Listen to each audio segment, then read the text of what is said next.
Maisha, I never noticed she was a man. I never knew. I believe that our education, like such as in South Africa and the Iraq, everywhere like such as.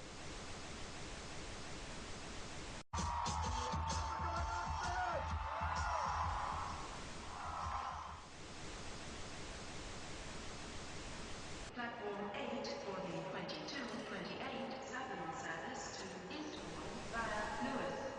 Please join at 2. One option, placing a tracking microchip under a service member's skin. Former special operations officer. And if you hear the shouting, it's a group of demonstrators who've come.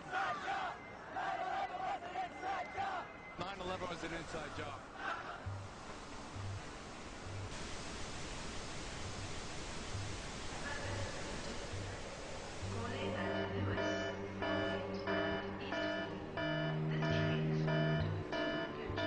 It's no longer a theory. What I'm about to say is fact. The secret organizations of the world power elite are no longer secret. They have planned and are now leading us into a one-world communist government. Well, there have been extraordinary scenes in Berlin tonight as thousands of people gathered to hear Barack Obama deliver key foreign policy speech on his current European tour. The Democratic presidential hopeful laid out his vision for America's place in a new world order, in a new world order, in a new world order. It's not a new idea. President Bush talked about it back in 1991. It is a big idea, a new world order. President Bush said, and it's a phrase that I often use myself, that we needed a new world order. There's a need for a new world order. I call upon all states to join ranks in order to found the new world order of the 21st century. We have before us the opportunity to forge for ourselves and for future generations a new world order. When we are successful, and we will be, we have a real chance at this new world order. And people talked then, in 1990, of a new world order. And the question for us is how we meet and master all these challenges to ensure that Britain enhances its competitiveness in the process and realizes what I believe is our destiny of success in this new world order. So, in conclusion, ladies and gentlemen, a new world is emerging. It is a new world order with significantly different and radically new challenges for the future. And people better understand that they mean exactly what they're saying. It's a new world order they're trying to create, and they're trying to do so not only without approval or consent of the governed in this country, but despite the popular will. This is a straightforward assault by the elitists in this country. There is a global meltdown coming. It is a global depression, and one world currency and one world financial system is the end game. China said last week they want one global currency. France said yesterday or the day before that they want one world order, a new world order, at the end of this event. Gordon Brown will today call on fellow world leaders to seize the opportunity created by the worldwide economic crisis to create a truly global society.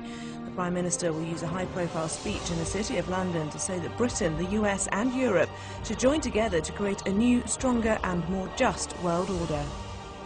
This engineered collapse is there as a massive problem for which you offer the solution, and the solutions are the infrastructure we've been predicting all this time, including the World Central Bank.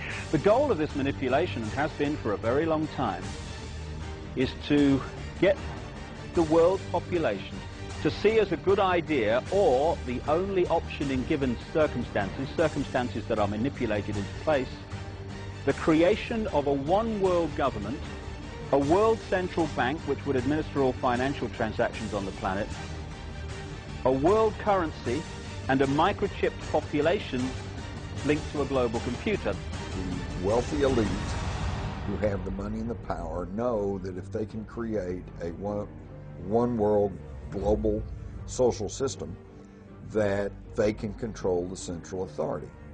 In other words, world control, world domination, one of the oldest desires in the history of the world. There's a very, very clear-cut and easily identifiable system in place that puts all of these elements from media control to government control to energy control together into one apparatus working together effectively towards its final goal, which is, you know, global control. Because of the compartmentalized pyramids that they've constructed within all these institutions of government and finance and corporations, the vast majority of people who are daily making contributions to push the world in this towards this Orwellian global state have no idea that they're doing that, because they don't know how their contributions fit in with everyone else's. Only the few at the top do. Most people don't have a clue that unelected private bankers actually control the governments of the world. There is this like cozy little myth that is perpetuated between politicians and the media. The media report the world as if presidents and prime ministers are the final arbiters and decision makers in the world, which means that the people above the level of presidents and prime ministers that really make the decisions, they're never looked at or exposed by the mainstream media because they're not accepted to exist. The central bankers of the world are working together to create a one-world government. A global police state as sinister as anything George Orwell ever wrote about, where every person on the planet Earth will have an RFID chip implanted. It is the first implantable microchip for humans that has multiple security, financial, and healthcare applications. More than 100 law enforcement officials in Mexico are having microchips implanted in their arms. The chips allow a person to be scanned, sort of like a cereal box at the supermarket. Just like the microchips implanted in the necks of dogs and cats, allowing lost pets to be identified, this glass capsule can do the same for humans.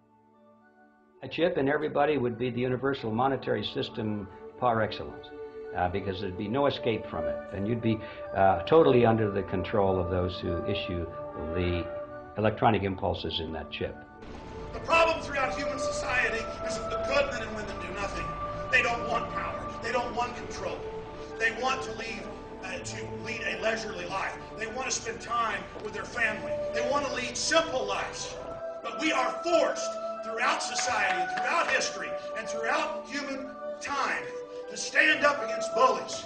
And many times we stand up before it's too late. And we reverse the course of tyranny. But more often than not, we don't stand up in time, and horrible things have to happen first, so decadent societies learn why liberty and freedom is so precious. If you think you don't like the situation now, then think what you're going to face a little way down the road, and more than anything, think of what your children are going to have to face.